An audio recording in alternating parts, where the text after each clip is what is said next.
దేవునికి మహిమ కలుగును గాక. ఆమేన్. పరిశుద్ధ గ్రంథం నుండి వాక్య భాగాన్ని ధ్యానం చేసుకుందాం. మార్కు సువార్త 10వ అధ్యాయం. మార్కు సువార్త 10వ అధ్యాయం 46-47 వచనాలు చదువుకుందాం. వారు యెరికో పట్టణమునకు వచ్చిరి. ఆయన తన శిష్యులతోనూ బహుజన సమూహముతోనూ యెరికో నుండి బయలుదేరి వచ్చుచుండగా తేమాయి కుమారుడగు బత్తిమయి అను గుడ్డి భిక్షకుడు త్రోవ పక్కన కూర్చుండెను. ఈయన నజరేయుడైన యేసు అని వాడు విని, దావీదు కుమారుడు యేసు, నన్ను కరుణింపుమని కేకలు వేయ మొదలుపెట్టాను. ప్రార్థన చేసుకుందాం. మహాగరుడ, మహోన్నతుడ, సర్వకృపానిధివైన దేవా, నీకే వందనాలు.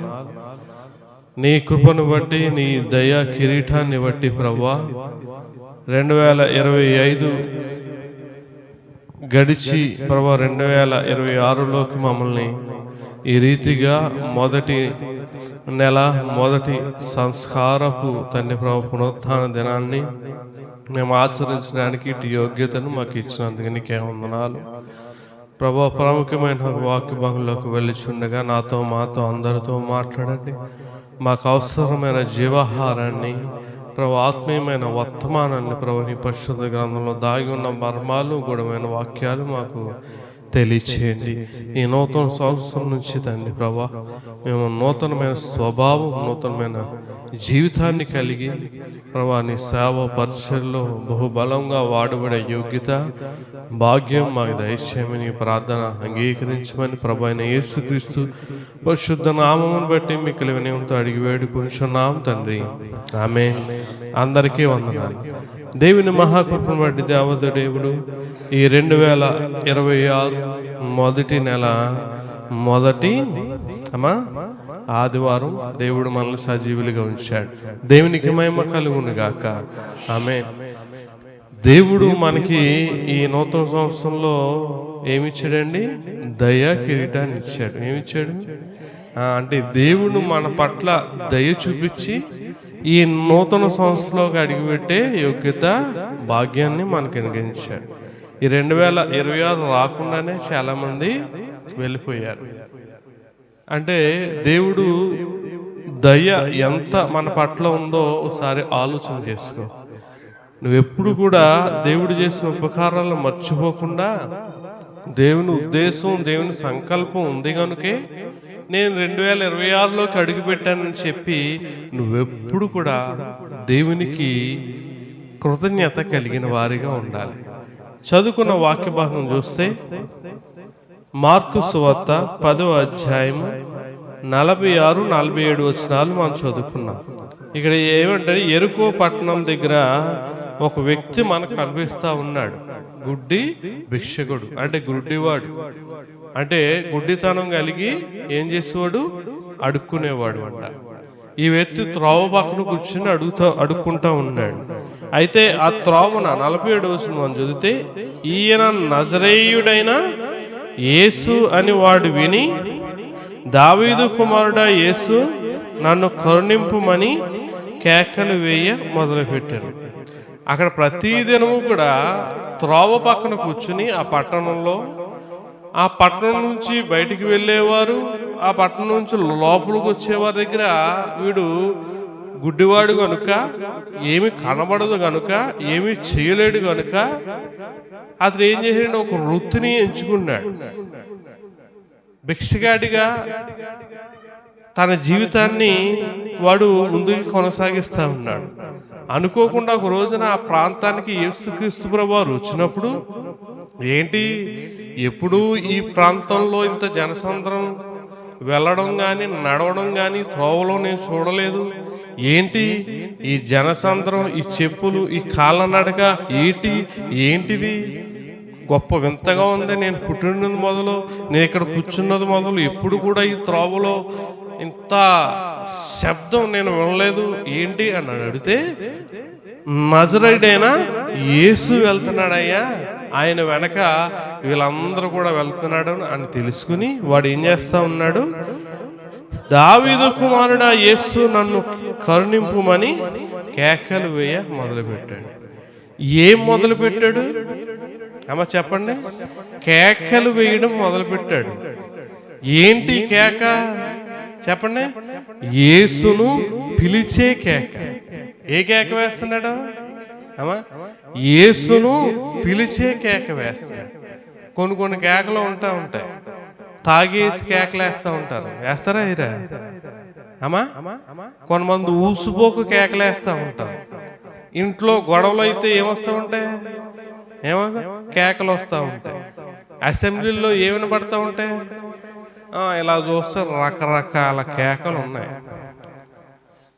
ఏది కూడా యేసయ్యను ఆపలేదు. మనం యేసయ్యను ఆపే కేక మనం కలిగి ఉండాలి. చాలా మంది కేకలు వేస్తారు మందిరాల్లో. దానివల్ల యేసయ్య ఆగిపోతాడా? ఇతని కేక చూడండి యేసును ఆపింది. అంటే మనం తెలుసు కానీ పైన వెలుస్తా ఉన్నాం. ఇతను కేక అతను బాగుపడ్డానికి కారణమైంది. దేవునికి మహిమ కలుగును గాక.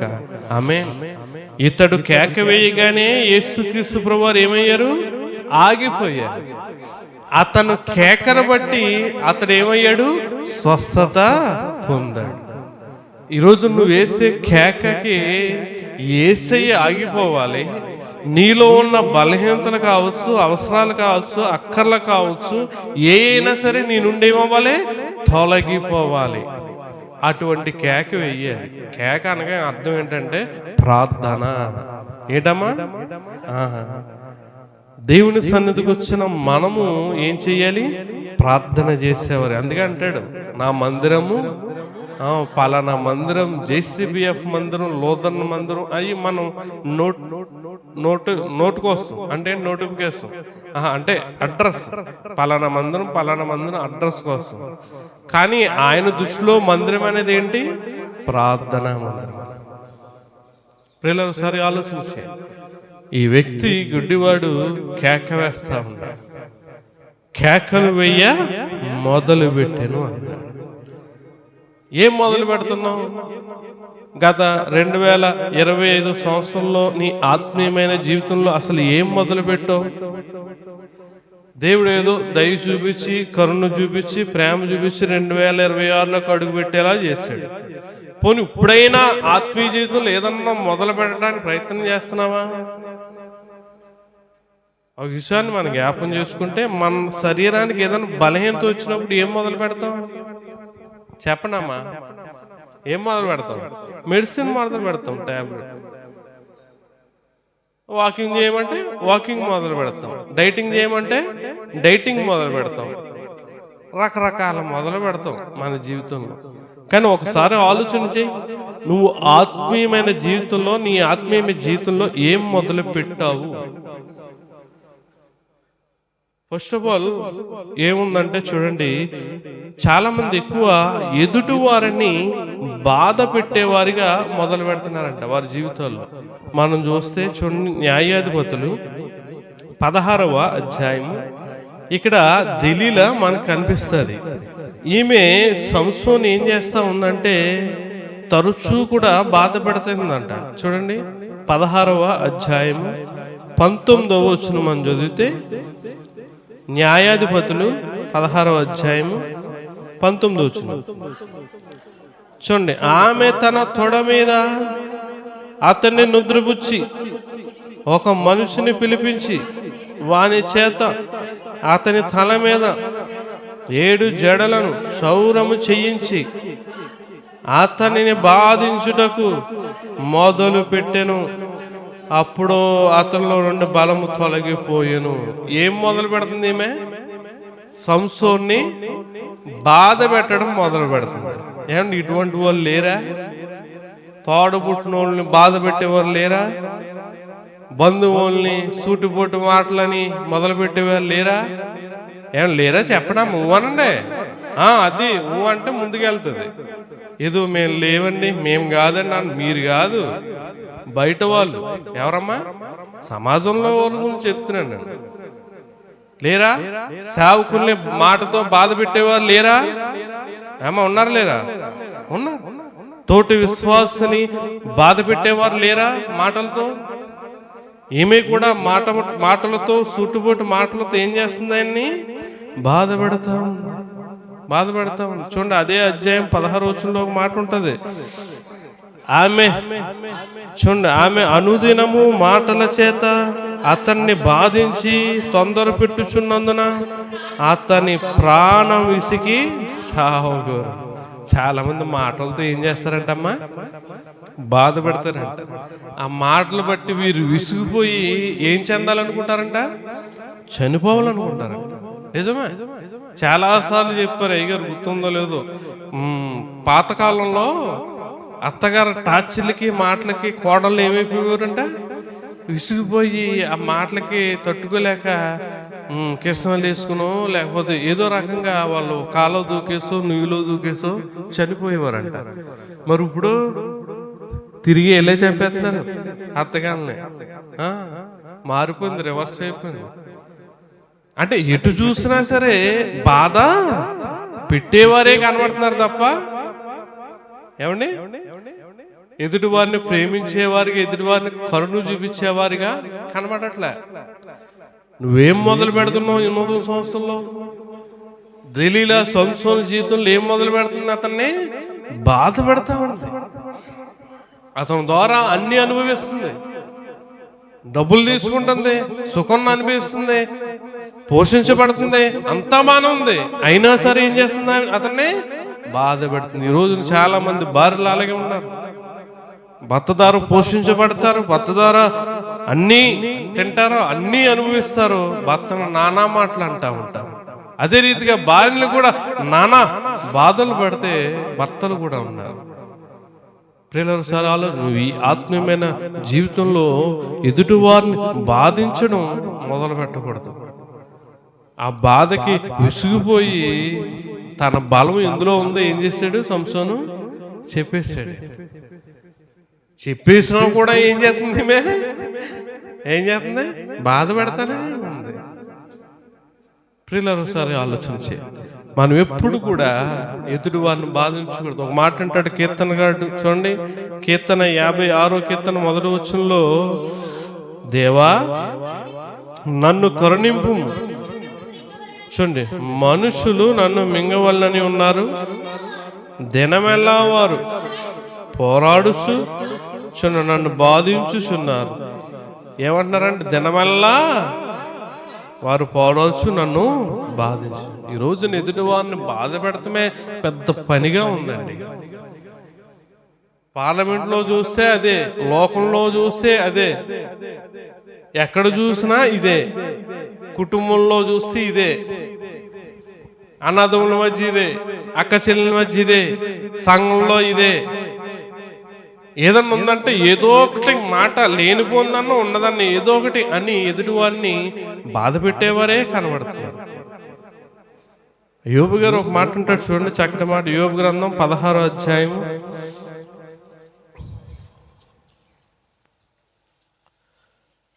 చూడండి. యోబు గ్రంథం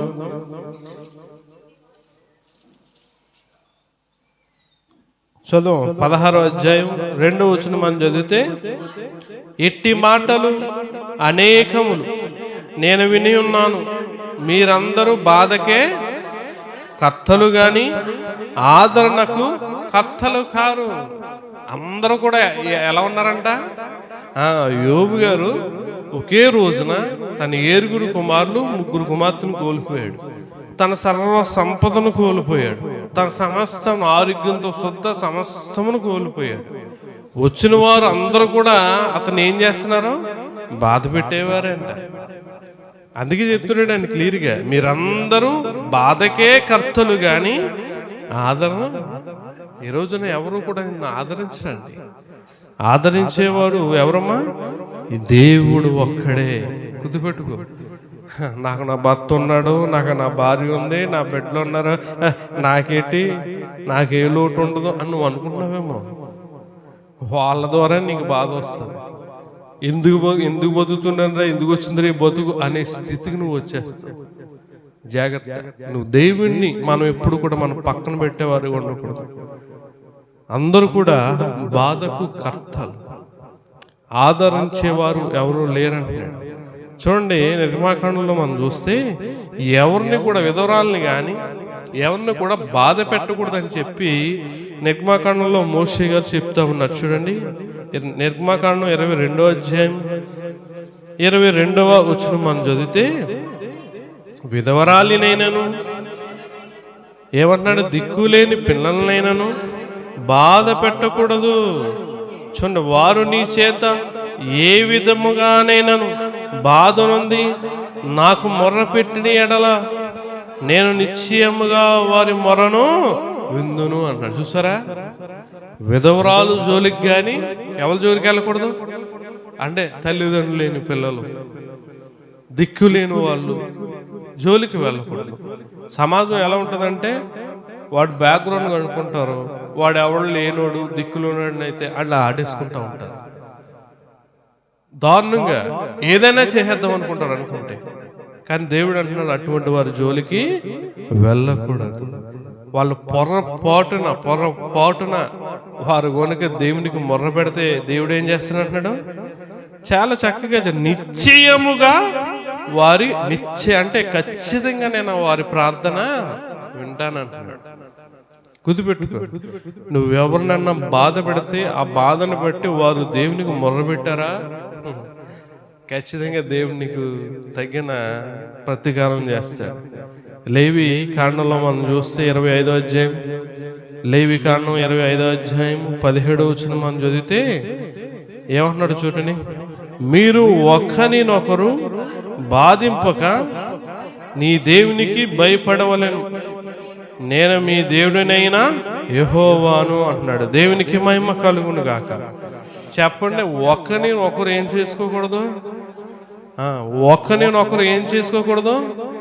ఎందుకు బాధ పెడుతున్నాను, సూటుపోటు మాటలు, బాధ కలిగే మాటలు, నొప్పించే మాటలు ఎందుకు మాట్లాడుతున్నాను,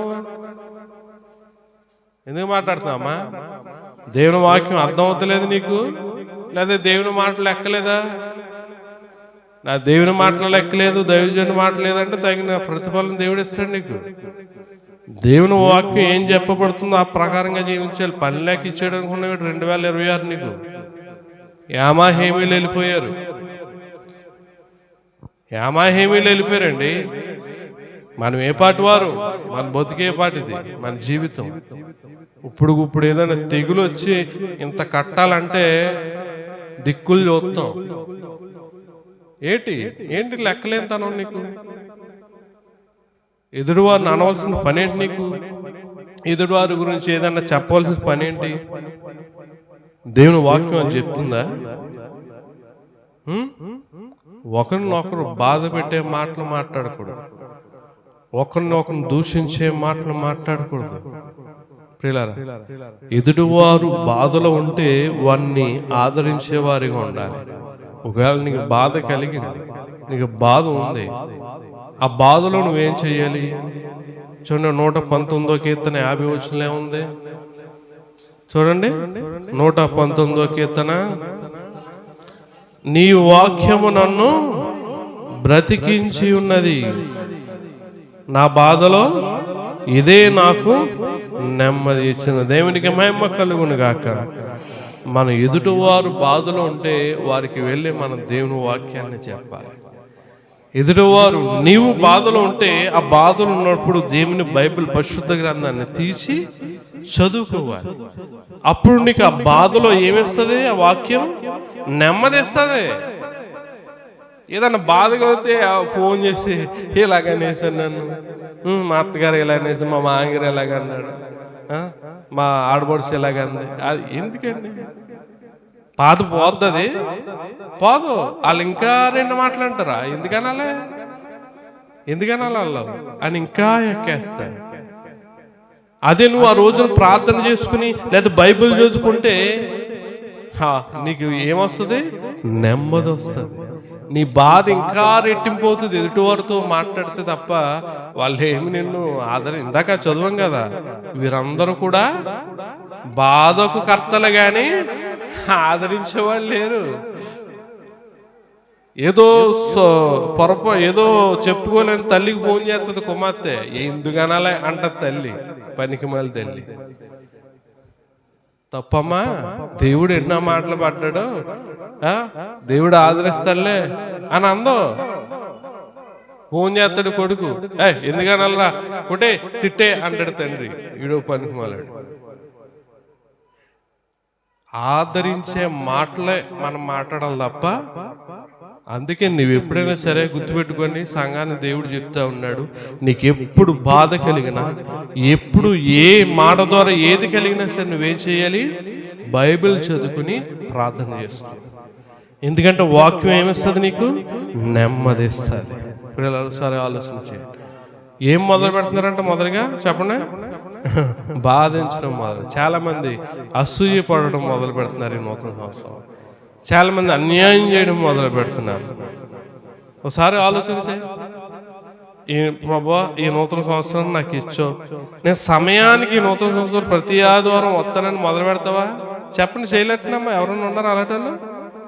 లెగిట్లే చేయాలి. ఏ ప్రార్థన కూడా మానకుండా వస్తాను ప్రభా, నేను ఎప్పుడు దాకా పొద్దుతానో, మళ్ళా 2027 చూడటం లేదు నాకు తెలియదు, నేను బతుకున్నంతకాలం ప్రతి ప్రార్థన మానకుండా ఇక్కడ నుంచి నేను మొదలు పెడతాను ఆత్మీయ జీవితంలో అని అనుకుంటారా? అనుకోరు. ప్రార్థన చేయడం మొదలుపెట్టు, పాటలు పాడాలన్నా మొదలుపెట్టు, పరిచర్య చేయడం మొదలుపెట్టు, ఏది మొదలుపెట్టు. కానీ దేవుడు నీకు ఏం చెయ్యాలి? అన్నీ మొదలుపెట్టాలి. ప్రభువా ఈ నూతన సంవత్సరం నన్ను ఆశీర్వదించి, ఈ నూతన సంవత్సరం నన్ను దీవించి, నన్ను హెచ్చించి.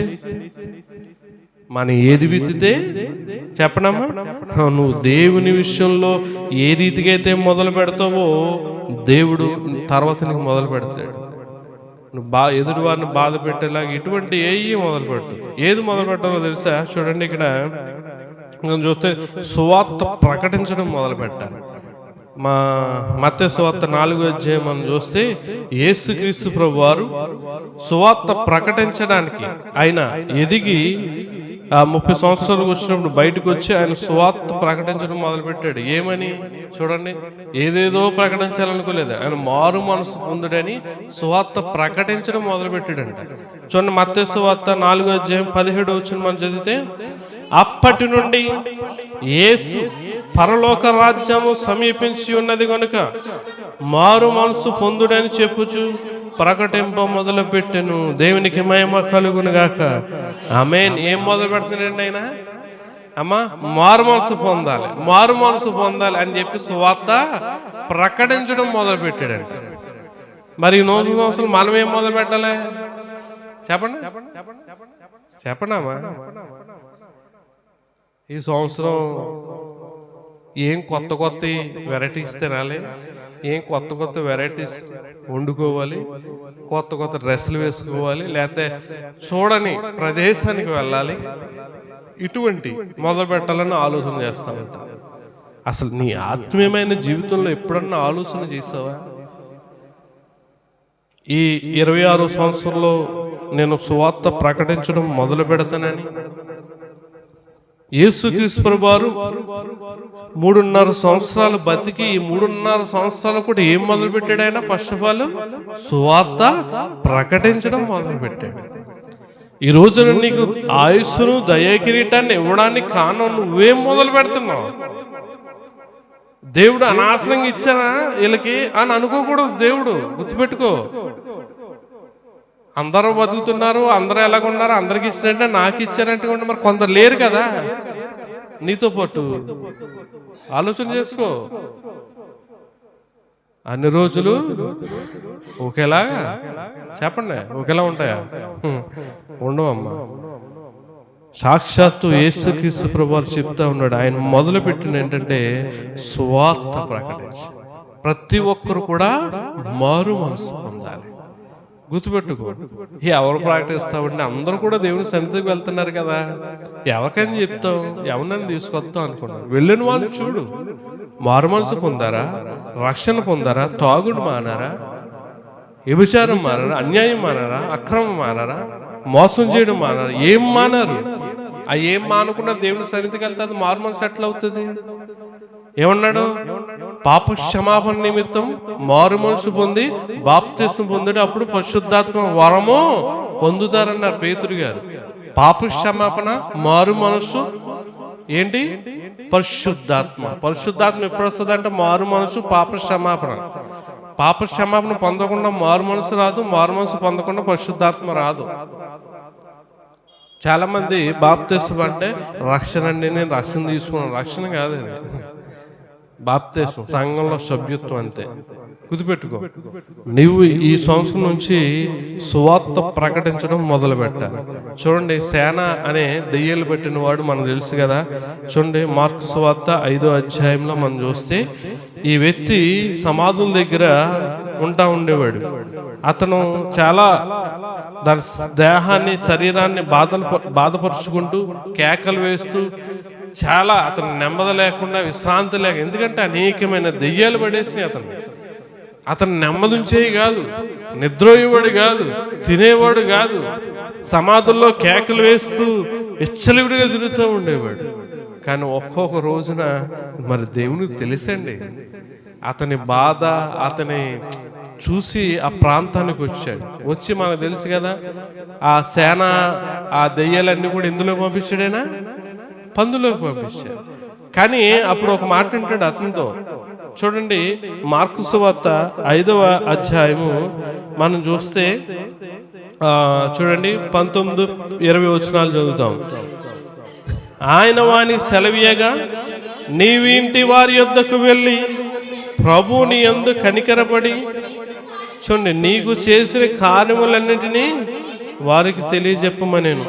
చూడండి, వాడు వెళ్ళి యేసుకు తనకు చేసినవన్నీ దెకాపొలిలో ప్రకటింపనారంభింపగా అందరూ ఆశ్చర్యపడి దేవునికి మహిమ కలుగును గాక. ఏం మొదలు పెట్టాడు చెప్పండి?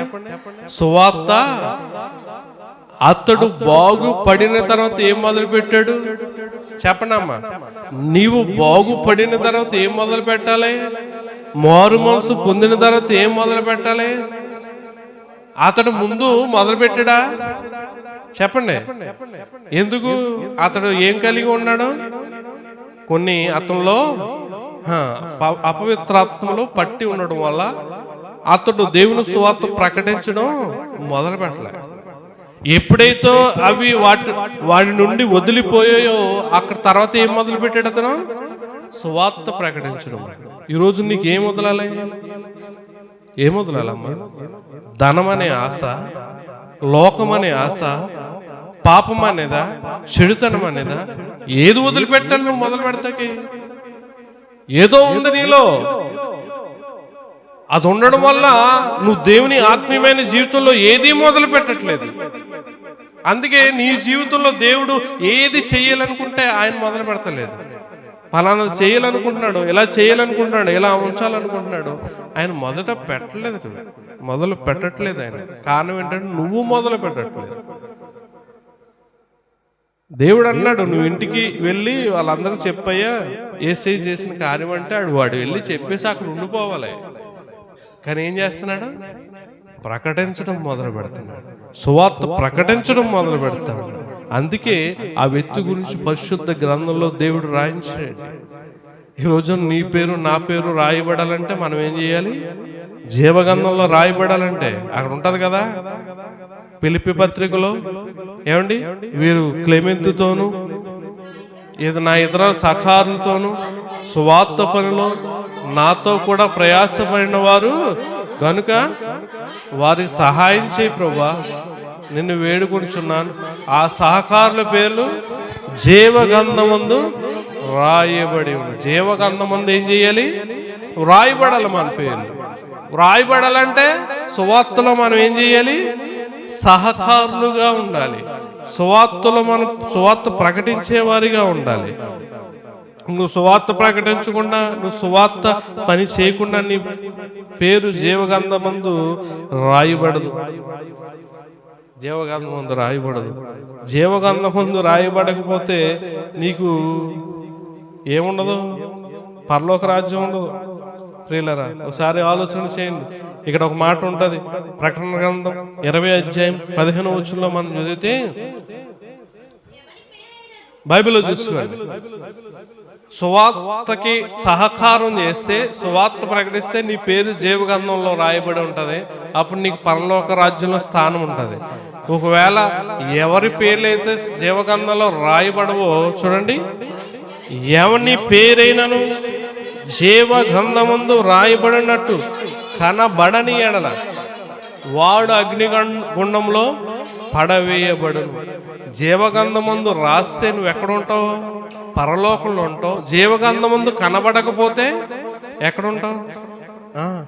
అప్పుడప్పుడు చిన్నప్పుడు ఏవో మూవీస్ వచ్చి ఏమండి చనిపోయి అప్పుడు నేను చిన్నప్పుడు చూస్తాను, ఎన్టీ రామారావు చనిపోయి వెళ్తే ఎక్కడ యమధర్మరాజుని ఎవడో ఉంటాడు, ఏ బుక్ తెస్తాడు, ఏం చూస్తాడు? ఆ పాపాలు పుణ్యాలు చూస్తాడు. పాపాలు ఎక్కువైతే ఎక్కడికి వెళ్తావు? నరకానికి వెళ్తావు. పుణ్యం ఎక్కువైతే ఎక్కడికి వెళ్తావు? స్వర్గానికి వెళ్తావు అని ఉంటుంది. అంటే ఒకసారి ఆలోచన చేయి, నీ పేరు జీవగ్రంథం ముందు రాయబడితే ఎక్కడికి వెళ్తావు? పరలోకానికి వెళ్తావు. జీవగ్రంథం ముందు రాయబడకపోతే ఎక్కడికి వెళ్తావు? నరకానికి వెళ్తావు. ఇప్పుడు మన పేరు జీవగ్రంథం ముందు రాయబడాలంటే మనం ఏం చేయాలి? ఏం మొదలు పెట్టాలి? సువార్త ప్రకటించడం మొదలు పెట్టాలి. నువ్వు సువార్త ప్రకటించు, నాకు తెలుసు నువ్వు అస్సలు ప్రకటించు. ఏదన్నా ప్రకటిస్తావు. ఆలయాల గురించి చెప్పమంటే పొలమని చెప్తావు, కానీ సువార్త మాత్రం. అందుకే మీరందరూ ఏం చేయలేరు, సువార్త ప్రకటించట్లేదు కనుక నువ్వు ప్రకటించే అవకాశాన్ని కలిగి చేయాలి. అంటే ఏం చేయాలి? కృతజ్ఞత కూడికలు ఏర్పాటు చేసుకుంటే నువ్వు ప్రకటించకపోయినా నీ ద్వారా అక్కడ ఏం ప్రకటించబడుతుంది అమ్మా? సేవకుని ద్వారా సువార్త ప్రకటించబడుతుంది. అక్కడ ఒక ఆత్మ రక్షించబడితే ఎవరి వల్ల రక్షించబడినట్టు? అంతే కృతజ్ఞత కూడికలు పెట్టుకోమంటున్నారు. దేవుడు అడుగుతాడు, అడగడం లెక్క నిన్ను. అమ్మా అమ్మా సువార్త ప్రకటించావా? పోనీ ప్రకటించే అవకాశాన్ని కలగజేసావా అని అడగడా దేవుడు? డబ్బులు ఏవయ్య గారు అయ్యి అంటావు, మొత్తం లిస్ట్ చూపిస్తాడు ఆయన. మరి పలానా సంవత్సరంలో దీనికి వచ్చి పెట్టావు కదా, పలానా సంవత్సరంలో వీళ్ళకి ఇచ్చావు కదా వడ్డీకి, వాళ్ళకి అలా చేసావు కదా, వీళ్ళకి ఇలా చేసావు కదా అని అడుగుతాడు. మొత్తం లిస్ట్ తెస్తాడు. పాస్టర్ గారికి ఏదో చెప్తావు కహాని, దేవుడికి చెప్పలేవు. ఒకసారి ఆలోచన చేయండి. అందుకంటే 2 తిమోతి పత్రిక 4వ అధ్యాయం 2వ వచనంలో అసహ్యమందును సమయమందును సువార్త, చూడండి, సమయమందును అసహ్యమందును వాక్యము ప్రకటింపుము. చదవమ్మా. సంపూర్ణమైన దీర్ఘశాంతముతో ఉపదేశించుచు ఖండించుము, గద్దించుము, బుద్ధి చెప్పుము అంటున్నాడు. తిమోతితో పౌలు గారు చెప్తా ఉన్నాడు, వాక్యమును ప్రకటించుము, సమయమందును అసమయమందును ప్రయాసపడము, సంపూర్ణమైన దీర్ఘశాంతముతో ఉపదేశించుచు చెప్తున్నాడు. నువ్వు గద్దించాలి, ఖండించాలి, బుద్ధి చెప్పాలి అంటున్నాడు. వాక్యంలో ఏముండాలి అమ్మ చెప్పండి? ఖండింపు ఉండాలి, గద్దింపు ఉండాలి, తర్వాత ఏముండాలి? బుద్ధి చెప్పడు. ఇది లేనిది అది వాక్యమే కాదు. మీరు ఎక్కడికన్నా వెళ్ళినప్పుడు, సభలకి ఎక్కడికన్నా వెళ్ళినప్పుడు వెళ్ళపోవడం మంచిది. వెళ్తే ఈ ఖండింపు, గద్దింపు, బుద్ధి చెప్పడం లేకపోతే లేచి వచ్చేయండి. అది వాక్యం అవ్వదు. ఇది ఎక్కడ కనబడట్లేదు. క్రిస్మస్లకి వెళ్తున్నా, ఎక్కడికి వెళ్ళాను కానీ అంటే విమర్శించడం కాదు, ఇక్కడ ఖచ్చితంగా చెప్తున్నాడు తిమోతికి, ఓ తిమోతి, నీ జ్ఞానాన్ని బట్టి నడవకు. ఈ పరిశుద్ధాత్మ ప్రార్థన వల్ల కట్టబడిన మందిరాలు ఈ పరిచర్యలన్నీ కూడా నీ జ్ఞానాన్ని బట్టి నీ సొంత తెలివితో పరిచర్యలు కొనసాగించుకు, బోధించుకు. నీ బోధలు ఏముండాలో తెలుసా? ఏముండాలి? ఖండింపు ఉండాలి అమ్మా, గద్దింపు ఉండాలి, బుద్ధి చెప్పడం ఉండాలి. ఏమీ లేకుండా నువ్వేం చేయకూడదు? వాక్యాన్ని బోధించకూడదు అంటున్నాడు. గుర్తుపెట్టుకోండి, సువార్త ప్రకటించడం మొదలు పెట్టాలి. నువ్వు సువార్త ప్రకటించడానికి కూడా నువ్వేం చేయకూడదు? సిగ్గుపడకూడదు. రామపత్రికలో అంటాడు, సువార్త నేను పైపైన వేస్తా ఉన్నా, మన సువార్త ప్రకటింపకపోతే ఏమన్నాడు ఆయన? శ్రమ అన్నాడు. ఏమన్నాడు? శ్రమ. ఉత్తుదే నిజమా చెప్పండి? వాక్యం ఉందా లేదా? మొదటి కొరింథీ పత్రిక 9:16 చివరిలో ఏముంది? అయ్యో, నేను సువార్తను ప్రకటింపకపోని ఎడల నాకు శ్రమ అంటున్నాడు. అంటే నువ్వు సువార్త ప్రకటించట్లేదు, ప్రకటించే అవకాశాన్ని ఇవ్వట్లేదు అంటే నీకేమొస్తుంది అమ్మ? ఈ 2026లో మనకి ఏం రావాలి? ఏం రావాలమ్మా? దీవెన, ఆశీర్వాదం రావాలి. ఏం రాకూడదు? శ్రమ రాకూడదు. అంటే నువ్వేం చేయాలి? సువార్త ప్రకటించాలి. గుర్తుపెట్టుకుని ప్రతి ఒక్కరు కూడా కృతజ్ఞత కూడికలు పెట్టుకోండి. ఈ సంవత్సరం నుంచి శాకుడు చెప్తున్నాడు కదా, ఏ ప్రాంతానికి ఆ ప్రాంతం బాగా అంటే పెద్దగా పెట్టుకున్న వాళ్ళు పెద్దగా పెట్టుకుని, చిన్నోళ్ళకి మీకు సొమ్ముండు అది ఏర్పాటు చేస్తామని ప్రతి ఒక్కరు పెట్టుకోండి. ఇదేంటి బలవంతం చేస్తున్నారు? కాదు, దేవుడు నిన్ను లెక్క అడుగుతాడు. మా సేవకుడు చెప్పలేదండి, ఇలాగ అనలేదు అంటాకు లేదు. ఇక్కడ చెప్పినప్పుడు నువ్వు వాక్య ప్రకారంగా నువ్వు జీవిస్తే నీ పేరు జీవగ్రంథమందు రాయబడుతుంది, లేకపోతే రాయబడదు. గుర్తుపెట్టుకో. అందుకే అది బలవంతం అనుకో, లేకపోతే ఖండింపు అనుకో, రిక్వెస్ట్ అనుకో, ఏదన్నా అనుకో, కానీ ప్రతి ఒక్కరు కూడా ఈ సంవత్సరం నుంచి కృతజ్ఞత కూడికలు ఖచ్చితంగా ఏర్పాటు చేసుకోవాలి. నేనైతే ప్రతి ఒక్కరిని అడుగుతానండి, ప్రతి కుటుంబాన్ని అడుగుతాను, ఎవరిని కూడా విడిచిపెట్టను. ప్రతి ఒక్కరు పెట్టుకోవాలి. ఎందుకంటే దేవుడు సేవకుడిని కూడా అడుగుతాడు, నువ్వేం చెప్తున్నావు, నీ మాటే లెక్కలేట్లేదు, నువ్వు సేవకుడువా అని సేవకుడిని కూడా అడుగుతాడు.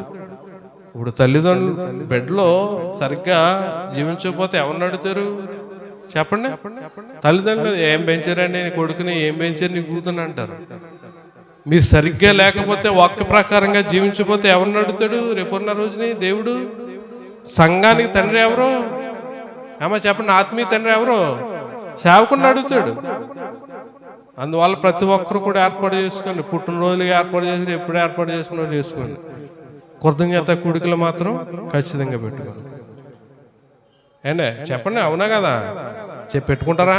పెట్టుకుంటే దేవునికి మహిమ కలుగును గాక. పెట్టుకుంటారంటండి. చదువు. రెండోదిగా మనం చూస్తే ఏం మొదలు పెట్టాలంటే చివరగా దేవుని యొద్దకు వచ్చినప్పుడు మనం కానుకలు లేవడం మొదలు పెట్టాలంట. చూడండి, 2వ దినవృత్తాంతములు 31వ అధ్యాయము, 2వ దినవృత్తాంతము 31వ అధ్యాయం 10వ వచనంలో మనం చూస్తే చూడండి, ఇక్కడ హిజ్కియా ఇశ్రాయేల్ జనాంగం అందరూ కూడా మీరు దేవుని యొద్దకు వచ్చినప్పుడు కానుకలు తీసుకురామంటాడు. అప్పుడు ఏమంటాడు తెలిసేనా? యెహోవా మందిరములోనికి జనులు కానుకలు తెచ్చుట మొదలు పెట్టినప్పటి నుండి ఏం మొదలు పెట్టారు చెప్పండి? దేవుని సన్నిధికి వచ్చినప్పుడు ఏం మొదలు పెట్టారు? వీళ్ళు కానుకలు తేవడం మొదలు పెట్టారండి. ఆ కానుకలు తెచ్చినప్పుడు వీరి జీవితం ఎలా ఉందో చూడండి. మేము సమృద్ధిగా భోజనము చేస్తున్నాను, చాలా మిగులుచున్నది, యెహోవా తన జనులను ఆశ్రయించినందున ఇంత గొప్ప రాశి మిగిలిందని రాజుతో అన్నాడంట.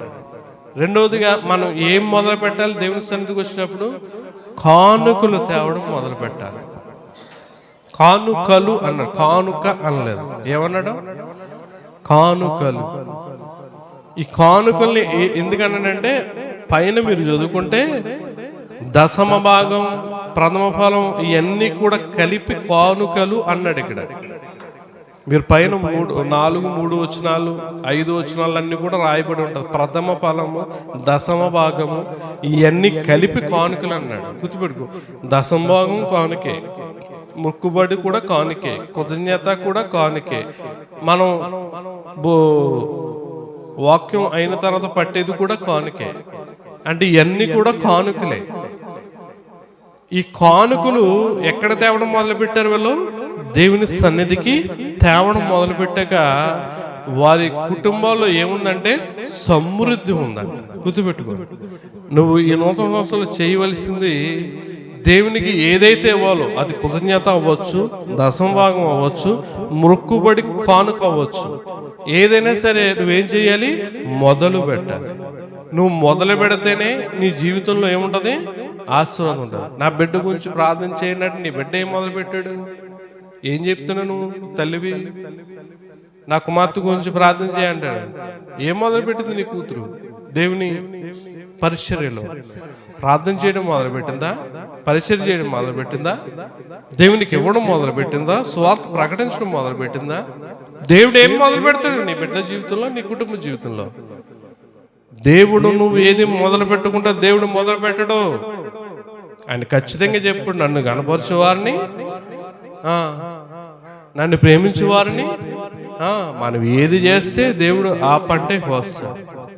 అదే సమృద్ధి గురించి ఎక్కడ చెప్పాడంటే సామెతల గ్రంథం 3వ అధ్యాయం 9-10 వచనాలు చదివితే, నీ రాబడి అంతలో ప్రథమ ఫలమును నీ ఆస్తిలో భాగమును ఇచ్చినప్పుడు యెహోవాను గణపరచుము, అప్పుడు నీ కొట్లలో ధాన్యం ఎలా ఉంటుందంట? సమృద్ధిగా ఉంటుంది. సమృద్ధి అనేది మన కుటుంబాల్లో ఉండాలంటే మనం దేవుని యొద్దకు వచ్చినప్పుడు, జ్ఞానులు దేవుని యొద్దకు వచ్చినప్పుడు ఉట్నే వచ్చారమ్మా. ఎలా వచ్చారు? ఆయన వాళ్ళు బంగారము సాంబ్రాణి. చూడండి, వాళ్ళు 2 విధాలు కూడా జ్ఞానంగా ఉన్నారు. లోకంలో జ్ఞానం ఉంది ఆయనకి, వాళ్ళకి ఆత్మీయుల కూడా జ్ఞానం ఉంది. ఏదో వచ్చి చూసి వెళ్ళిపోదాం అనుకోలేదు. యూదుల రాజు ఎవరో చూడాలనుకున్నారు, కానీ ఒట్టి చేతులతో వెళ్ళకూడదు అనుకున్నారు. ఈరోజు నీ వరకు దేవుని సన్నిధికి రావాలంటే వీళ్ళు దేవుని సన్నిధికి వెళ్తున్నారా అని కనబడేది. ఎందుకు? చేతులు ఏముండేది చెప్పండి అమ్మా. ఓ చేతిలో బైబిల్ ఉండేది, ఇంకో చేతిలో ఏముండేది చెప్పండి? రైస్ డబ్బా ఉండేది. ఇప్పుడు ఏముంటుంది?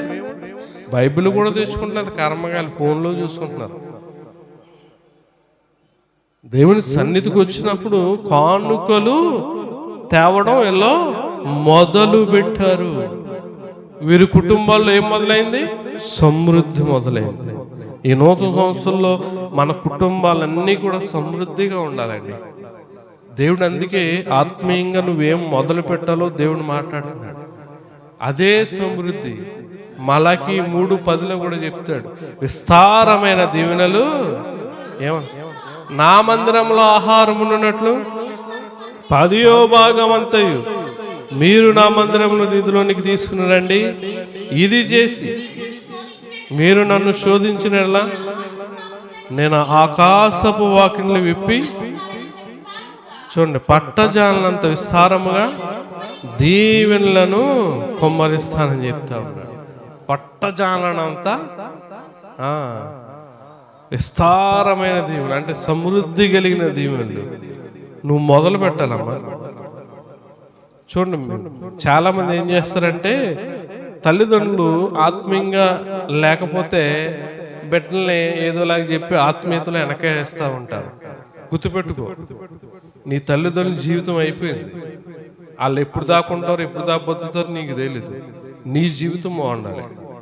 నీవు దేవుని మాట, దేవుని మాట ప్రకారంగా జీవించు. గొప్ప దేవుని ఈ నూతన సంవత్సరంలో దేవుని దయచేస్తాడు.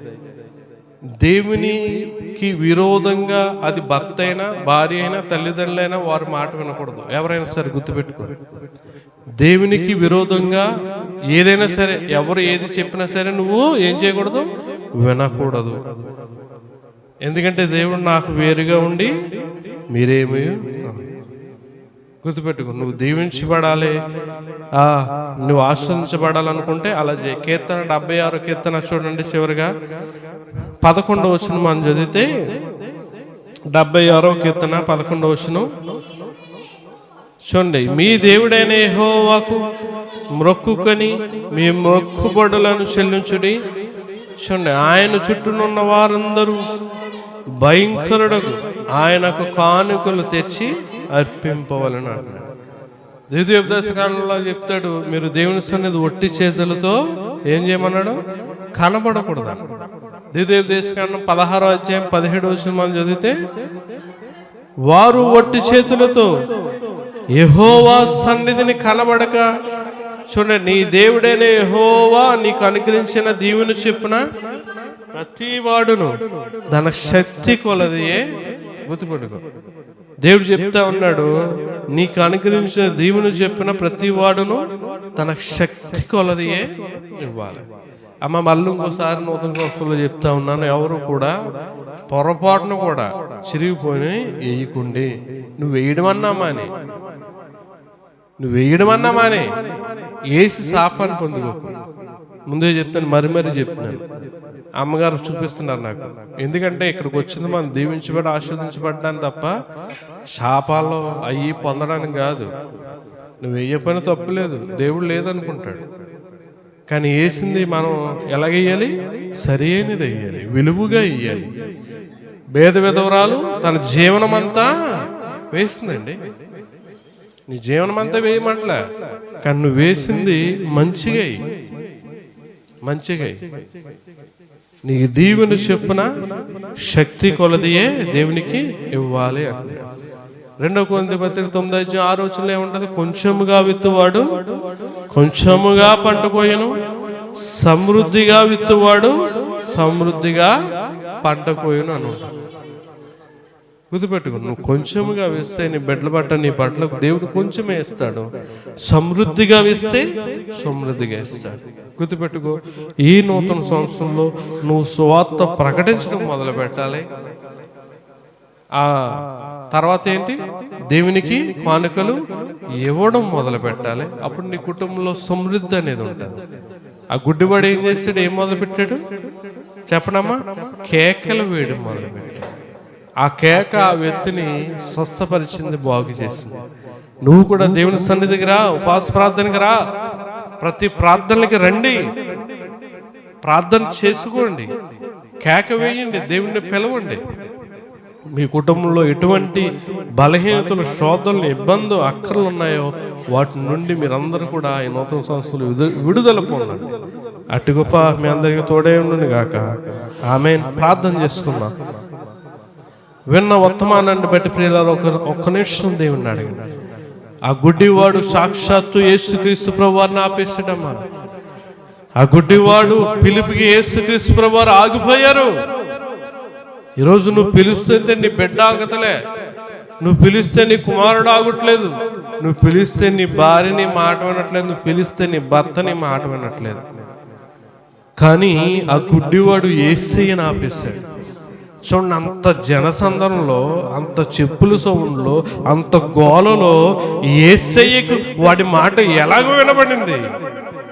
వాడు విశ్వాసంతో పిలిచాడండి, విశ్వాసంతో పిలిచాడు. గుర్తుపెట్టుకో, నీ పిలుపు, నీ కేక బాగుపడే కేక వేయాలి. పనికిరాని కేకలు కాదు, ఊసుపోకేసే కేకలు కాదు, గొడవలో కేకలు కాదు. గుర్తుపెట్టుకో, వాడు కేకకి యేసు ప్రభు ఆగాడు, వాడు స్వస్థత పొందాడు. ఏం మొదలు పెడుతున్నావు నీ జీవితంలో? ఎదుటివాడిని బాధ పెట్టడం, అసూయపడడం, కోపపడడం, అన్యాయం చేయడం, అక్రమం చేయడం, ఇటువంటి మొదలు పెడుతున్నావు ఈ నూతన సంవత్సరంలో? లేకపోతే సువార్త ప్రకటించడం మొదలు పెడుతున్నావా? అక్షాన దెయ్యములు పట్టినవాడు అది ఎన్ని రోజుల నుంచి తిండి లేదండి, అడిగి ఇన్ని రోజులు మంచినీళ్ళు తాగలేదు, తిండి లేదు, నిద్ర లేదు. వాడు బలహీనమైపోయి వెళ్ళిపోయాడు, పడుకుని పోవాలి. అలా ఏదన్నా తిని కాదు కాదు కాదు నన్ను ఈ స్థితిలోకి తీసుకొచ్చిన దేవుణ్ణి నేను సువార్త ప్రకటించాలని మొదలుపెట్టాడు. ఈరోజు అనేకమైన కార్యాలు నీ పట్ల చేస్తున్నాడే దేవుడు. ఏదో చిన్న సాక్ష్యం చెప్పేసి వదిలేస్తున్నాం అంతే. ఆ సాక్ష్యం గురించి మరలా ఎవరికి చెప్పవు. దేవుడు అడుగుతాడు, నేను ఖచ్చితంగా అడుగుతాడు. నీ జీవితంలో నువ్వు వచ్చిన నాటి నుంచి చేసినవన్నీ కూడా దేవుడు అడుగుతాడు. ఏదో చిన్న సాక్ష్యం చెప్పి ఊరేసుకున్నావు, ఎవరికి ఒక మాట కూడా నువ్వు చెప్పలేదు, ఎందుకు నువ్వు సువార్త ప్రకటించడం మొదలు పెట్టలేదని అడుగుతాడు. గుర్తుపెట్టుకో, సువార్త ప్రకటించకపోతే నీకు శ్రమ అన్నాడు. నీ పేరు జీవగంధమందు రాయబడాలి. ప్రియులారా, చివరగా దేవునికి కానుకలు తేవడం మొదలుపెట్టు. కానుకలు అన్నాడు, చెప్పను కదా, దేవునికి ఇవ్వాల్సిన అన్ని కూడా కానుకలు అని ఇక్కడ దేవుడు బైబిల్లో రాయించాడు. ఈ నూతన సంవత్సరంలో నీవు, నీ కుటుంబం సమృద్ధిగా ఉండాలి, దీవించబడాలి, ఆశీర్వదించబడాలంటే మొదలుపెట్టు. పరిచర్య కూడా మొదలు పెట్టాలి. చాలామంది సంఘం పరిచర్యలో చాలా బలహీనంగా ఉంది. ప్రార్థన చేయడంలో కానీ పరిచర్య చేయడంలో కానీ చాలా బలహీనంగా ఉంది. గుర్తుపెట్టుకో, నువ్వు ఏది మొదలు పెట్టలేదో దేవుడు నీ జీవితంలో ఏది మొదలు పెట్టడు. ఈ నూతన సంవత్సరం మొదలు పెడదాం, ప్రార్థన చేసుకుందాం. మహాగౌడ మహోన్నతుడా ప్రభు, ఈ నూతన సంవత్సరంలో నీ ఆత్మీయమైన జీవితంలో నీ సేవలో నీ పరిచయలో మేము ఏం మొదలు పెట్టాలో మాతో మాట్లాడారే.